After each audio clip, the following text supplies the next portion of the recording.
నమస్తే. ఇన్నాళ్ళు మీ సపోర్ట్‌ని నాకు అందిస్తూ, మీ ప్రేమని నాకు అందిస్తున్న ప్రతి ఒక్కరికి కృతజ్ఞతలు. ఇప్పుడు చూడబోతున్న ఈ వీడియో కూడా ఖచ్చితంగా మీకు ఉపయోగపడుతుంది. లైక్, షేర్ అండ్ సబ్స్క్రైబ్ చేసి మీ ఇష్టాన్ని అలాగే మీ సపోర్ట్‌ని నాకు అందించండి. అలాగే ఈ వీడియో పట్ల మీ అభిప్రాయాన్ని కామెంట్ సెక్షన్‌లో కామెంట్ చేసి నాకు తెలియజేయండి.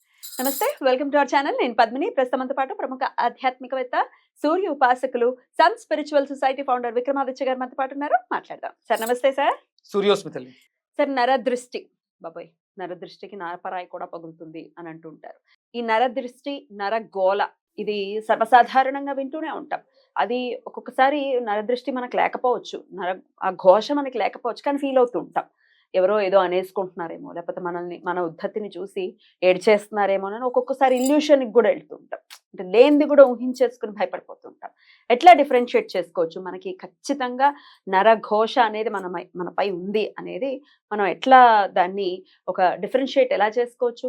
కన్ఫర్మేషన్ ఎలా తీసుకోవచ్చు? ఎందుకంటే ఒక్కొక్కసారి కొంతమంది చెప్తూ ఉంటారు. అంటే వీళ్ళు చేయాల్సిన పని సక్రమంగా చెయ్యకుండా, ఒక బిజినెస్ చేస్తున్నారు. సక్రమంగా చేయకుండా ఆబ్వియస్‌గా సరిగ్గా పని చేయకపోతే ఏమవుతుంది? డౌన్‌ఫాల్ ఉంటుంది. దాన్ని ఒప్పుకోకుండా నా మీద బోలెడంత నరదృష్టి ఉంది అందుకే మా బిజినెస్ ఫెయిల్ అయిపోయింది ఇట్లా అంటుంటారు.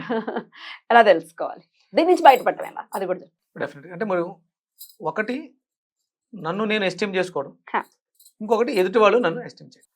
ఇక్కడ అవతల వాళ్ళు మనల్ని మన మీద ఫోకస్ పెట్టిన వాళ్ళు, అవతల వాళ్ళు మనకు తెలిసిన వాళ్ళు నరదృష్టి. ఇప్పుడు మరి నేను అనుకుంటున్నాను, నేను బాగా ఎదుగుతున్నాను కాబట్టి నన్ను చూసి పద్మిని ఏడుస్తుంది అని అనుకుంటున్నాను.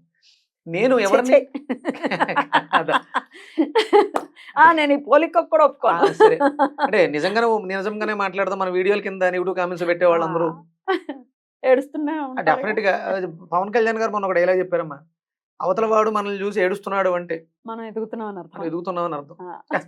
చెప్పస్ అనుకో, వాడి దృష్టి మన మీద ఫోకస్ ఉంది. నాకు కూడా మన వాళ్ళు నాతో తిరిగిన బ్యాచ్ ఇప్పుడు కింద ఉండిపోయి ఏడుస్తూ ఉంటారు. నా వీడియోల కింద అవి ఫేక్ ఐడీస్ తీసుకుంటారు. వండర్ హెల్ప్స్ అని అవి వేరే వేరే పేర్లతో సొంత ఒక దొమ్మును కూడా ఎవరినైతే సొంత పేరుతో పెట్టేస్తాడు. అరే నేను ఇలా అన్నాను, నాకు ఎవరితో ఒకసారి చిన్న ప్రాబ్లం వచ్చింది, వెళ్ళిపోయి డైరెక్ట్ అక్కడెక్కడ ఉంటే కూర్చున్నారు, వెళ్ళిపోయి చెప్పేసి ఇది నాది, నువ్వు దాన్ని తినేయడానికి చూస్తున్నావు అని మాట్లాడొచ్చాను. వాళ్ళు ఏం చేస్తారంటే కింద ఏడుస్తూ ఉంటారు, కామెంట్లో రూపంలో ఏడుస్తుంటారు. ఆ ఏడవటంలోనే ఉంటుంది. ఇంకేమీ దాన్ని అదే అది ఇక్కడ ఏంటంటే ఇప్పుడు సెల్ఫ్ నేను అనుకుంటాను, నేను ఎదగకుండా నా డౌన్ఫాల్ని నేను ఎస్టీమ్ చేసుకుంటూ నన్ను నేను పడిపోతున్నాను. నెగిటివ్ ఎనర్జీ నన్ను నేను ఆపాదించుకుంటున్నాను. నేను ఎవరిని? నరుణ్ణే కదా. అందుకే ఇది సెల్ఫ్ నరదృష్టి, అది అదర్ అవుటర్స్ నరదృష్టి, వచ్చే దృష్టి ఓవరాల్ గా నరదృష్టి. ఇంకేం లేదు. అసలు తగులుతుందా? అలాంటి ఏడుపులు తగులుతాయా? 100%. అంటే తగులుతాయా అంటే ఎక్కడంటే తగులుతాయి. డెఫినెట్ గా తగులుతాయి అనే ప్రశ్నకి తగులుతాయి. ఎప్పుడు అంటే నువ్వు బలహీనంగా ఉన్నప్పుడు. ఇప్పుడు అవతల వ్యక్తి మానసికంగా బలవంతుడై, మూర్ఖుడై, అజ్ఞాన అయినప్పుడు అవతల వాళ్ళ మీద దృష్టి పెట్టి తన యొక్క ఎనర్జీని ట్రై చేస్తూ ఉంటాడు.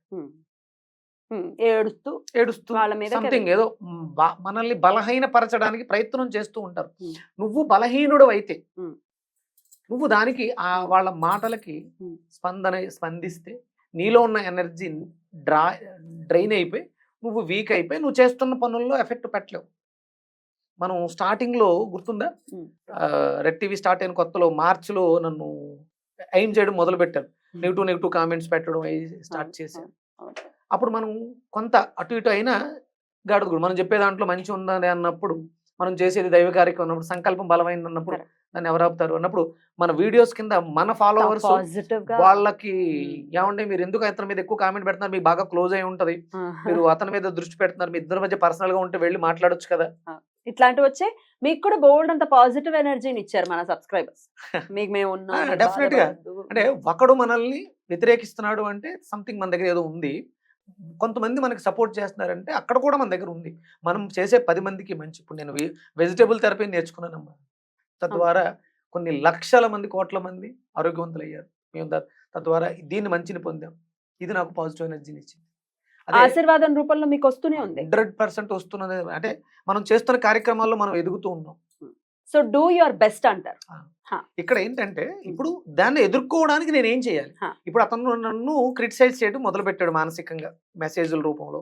నేను అయ్యో నన్ను వీడు క్రిటిసైజ్ చేస్తున్నాడనే బాధతో ఆ బాధని దిగమింగడానికి వేరే అవగేషన్స్ లోకి వెళ్ళిపోయి ఎడిక్ట్ అయిపోతే నేను ఇంకా బలహీన పడిపోతాను, ఎగ్జాక్ట్లీ. నా ఎదుగుదల ఆగిపోతుంది. కాదు, అవతల వాడు మనల్ని ఏం చేస్తున్నప్పుడు మనం మన చుట్టూ కవచాన్ని నేర్పించుకోవాలి. మనకు అద్భుతంగా ఉపయోగపడిన కవచం ఏంటి? లక్ష్మీ కవచం. మస్తకం పాతుమే. నరదృష్టిల నుంచి కూడా మనల్ని మరి అది కవచం. అమ్మవారు లక్ష్మీ రూపంలో, ధైర్య లక్ష్మి రూపంలో మన చుట్టూ ఉంది. బ్యూటిఫుల్. ఎన్నిసార్లు ధరించాను, ఇది ధరిస్తూనే ఉన్నాను. రోజు చదువుతున్నా. లక్ష్మీ కవచం అప్పుడు ఆ సమయంలో అంటే లక్ష్మీ కవచం గురించి తెలుసుకున్న తర్వాత అమ్మ కేవలం డబ్బు రూపంలోనే కాదు, ధైర్య రూపంలో కూడా మనకి ఇస్తుంది అని లక్ష్మీ కవచాన్ని రోజుకి 54 సార్లు 108 సార్లు చదివి ధరించేసి ఉన్నాను. కాబట్టి ఎదుగుదల ఆర్థికంగాను ఆరోగ్యపరంగాను ఎలాంటి ఇబ్బంది లేకుండా. ఇప్పుడు ఎవరైతే అంటే నేను చెప్తున్నాను, ఒకవేళ అవతల వాళ్ళకి పడికి ఏడుస్తూ ఉంటే నన్ను ఎవరైతే ఏం చేశారో వాళ్ళకి షుగర్ ఉంది, బీపీ ఉంది, గ్యాస్ట్రిక్ ఉంది, కడుపు మంట ఉంది, కడుపులో మంట ఉంది, గత 5 ఏళ్ళుగా ఏడుస్తూ అనారోగ్యం పాలవుతూ ఫేమ్ను కోల్పోయి అంటే యూట్యూబ్లో వీడియోలు కూడా చేసుకోలేని స్థితి, కంటెంట్ లేదు, అంటే ఆదరణ లేదు. ఈ టైం అంతా ఏడుస్తూ కూర్చుంటే ఇంకా కంటెంట్ ఎక్కడి నుంచి జనరేట్ అవుతుంది కదా? ఏడుపు కంటెంటే ఉంటుంది. అదే దయచేసి అలా చేయాలనుకుంటాం కూడా తప్పు. అందుకని ఒకవేళ మీకు ఉంది అని తెలుస్తుంది, దాన్ని ప్రొటెక్ట్ చేసుకోవడానికి ఏం చేసుకోవాలి?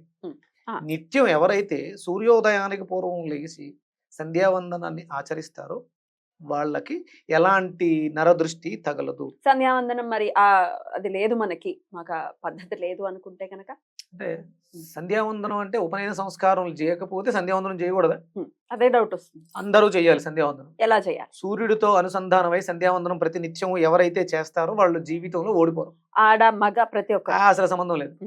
ఏం చేయమంటారు? సంధ్యావందనం ఎలా చేయాలి? సూర్యోదయానికి పూర్వం నిద్ర లేవటం, శుభ్రంగా మనం చిన్నగా ఏదైనా తెలిసిన వ్యాయామాలు, సూర్య నమస్కారాలు కుదిరితే సూర్య నమస్కారాలు చేయండి, లేదంటే మీకు తెలిసినటువంటి ఆసనాలు, శరీరాన్ని భంగిమలతో మీకు అంటే కర్రని భుజం మీద పెట్టుకుని రొటేట్ చేయటం, మీకు తెలిసిన ఎక్సర్సైజ్, ప్రాణాయామం. తర్వాత ప్రాణాయామం చేసి శుభ్రంగా చల్లటి నీళ్లతో, వేడి నీళ్లతో కాదు చల్లటి నీళ్లతో శరీరాన్ని శుద్ధి చేసుకో. టాప్ లోకి మనం వెళ్ళాలి అంటే చల్ల నీళ్లతోటే స్నానం చేయాలని నేను ఎక్కడో చదివాను. నంబర్ 1 అవ్వాలి అని నో డౌట్. ఇంత సాక్రిఫైస్ చేయాల్సి అంతే. నెంబర్ 1 ఎక్కడ ఉండుంటాను నేను చేసే నేను ఏదైతే చేస్తున్నాను చల్ల నీళ్లతోటే చేస్తున్నాను. ప్రతిరోజు కూడా సంధ్యావందనం సూర్యోదయానికి పూర్వమే అష్టాంగ యోగం కేబిఆర్ పార్క్ లో కూర్చుని శుభ్రంగా సాధన. ప్రాతరగ్నిం ప్రాతరింద్రం హవామహే ప్రాతర్మిత్ర వరుణ ప్రాతరశ్విన ప్రాతర్భగం భూషణం బ్రహ్మనస్పతిం ప్రాత సోమామృత రుద్రం హువేమ అనే మంత్రాన్ని, అంటే సూర్యోదయ సమయంలోనే శుభ్రంగా స్నానం చేసేసి వెళ్ళిపోయి అక్కడ కూర్చుని ఈ మంత్రం చేస్తే అయిపోయింది అనుష్ఠానం. మరి మంత్రం మాకు రాదు అనుకుంటే సూర్యనారాయణాయ ఓం నమో సూర్యనారాయణాయ నేర్చుకోండి. రాదంటే ఏదంటే ప్రాతరగ్ని ప్రాతరింద్రం అది మనం చెయ్యాలనుకుంటే భగవంతుడు 100 దారులు చూపిస్తూ ఉంటాడు. సూర్యోదయానికి పూర్వం నిద్రలేసి ముందు ఆయన చూస్తూ చేతులు జోడించి నమస్కరించండి. మాకు బడి ఏడుస్తున్న వాళ్ళని ఆశీర్వదించు. వాళ్ళు దృష్టి అంటే నా వీడియోలు చూసి కింద కామెంట్ పెడతారు, అంటే అడిగి టైం ఉంది, ఆ సమయాన్ని వృధాపరచుకుంటూ మన వీడియో చూస్తున్నాడు కదా, థ్యాంక్ యూ, కృతజ్ఞతలు. మనం పాజిటివ్ గానే ఉందాం, మనం నెగిటివ్ అవ్వద్దు, మళ్ళీ వాళ్ళని తిట్టి ఎందుకు వేస్ట్. నా వీడియో చూసే 10 నిమిషాలు వీడియో చూసి చివరిదాకా చూసి అందులో ఏదో రాసి నువ్వు కింద టైప్ చేస్తున్నావు, నీకు చాలా ఖాళీ ఉంది, భగవంతుడు నీకు పని ఇవ్వాలి. బాగా చెప్తున్నారు సార్. నిజంగా నిజం కూడా ఉంది ఇందులో. ఆయనకు పని ఉండి, లేకపోతే మనల్ని ద్వేషించే వాళ్ళకి పని ఉండి ఎంతో కొంత వాళ్ళకి అర్థవంతంగా వాళ్ళ జీవితం ఉంటే మన మీద దాకా రారు కదా. సో వాళ్ళ కోసం దండం పెట్టు. అదే భగవంతుడా వాడికి పని ఇవ్వు, వాడు అసిస్టెంట్ డైరెక్టర్ గా పని చేస్తున్నాడు, వాడు ఒక సిద్ధాంతిగా ఉన్నాడు, జాతకాలు చూస్తుంటాడు, ఎక్కువ జాతకాలు చూపించుకోవడానికి వెళ్ళిపోయి వాడికి హోమాలు చేసుకునే అవకాశం ఆ వారాహి ఉపాసనలోనే ఎక్కడో ఉన్నాడు. ఆ అమ్మవారు ఆయనకు అనుగ్రహం ఇచ్చి కాశీ తీసుకెళ్ళిపోయి అక్కడ వారాహి అమ్మవారి దగ్గర పెట్టేసుకుని వాడికి పని ఇవ్వు అని మనం, అంటే మనల్ని ఎవరైతే క్రిటిసైజ్ చేస్తున్నారు, ఇబ్బంది పెడుతున్నారు, వాళ్ళ దృష్టిని మనం పెడుతున్నారు. భగవంతుడా వాళ్ళని ఆశీర్వదించు. ఫర్గివ్నెస్ క్షమించేద్దాం, వాళ్ళు బాగుండాలని వాళ్ళకి కృతజ్ఞతను అందిద్దాం. ఈ కుళ్ళు మనకే ఉంటే అదే మనం ఎలా సెల్ఫ్ అంటే ఇప్పుడు కాదమ్మా, నరదృష్టి నాది సెల్ఫ్, నాకు తెలుసు నా క్వాలిటీస్ ఏంటో, నేను ఎక్కడో నేను చేస్తున్న పనులు చేయట్లేదు, ఆటంకపరుస్తున్నాను, నేను తినే ఆహారం బాగాలేదు. అందుకని ఇక్కడ ముందు ఫస్ట్ ఆ ఫైర్ నాలో రావాలి. కాబట్టి దిష్టి తీయడానికి ఏం వాడతాం?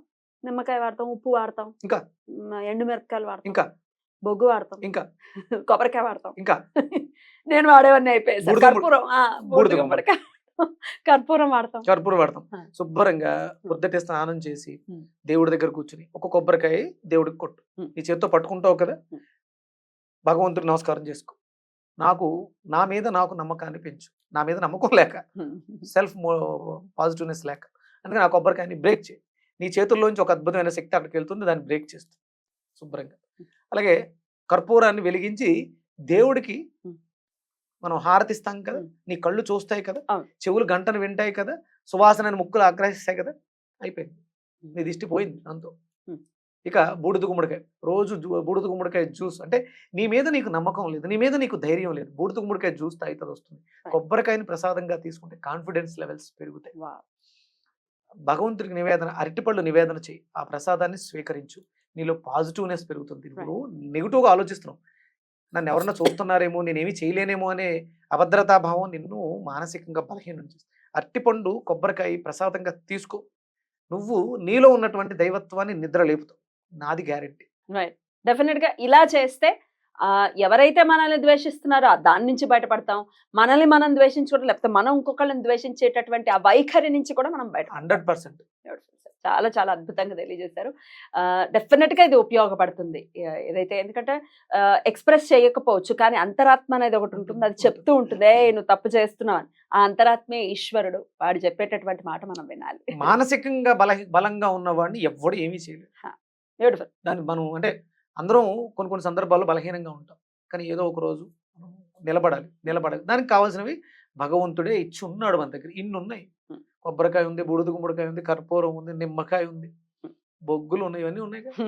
ఇవన్నీ ఇందులో ఏది కొంచెం పట్టుకున్నా భగవంతుడు నేను తీసుకెళ్లి ఉద్ధరించేస్తాను. బ్యూటిఫుల్ సార్, చాలా అద్భుతంగా తెలియజేశారు. కృతజ్ఞతలు. నమస్తే. సూర్యోస్మిత.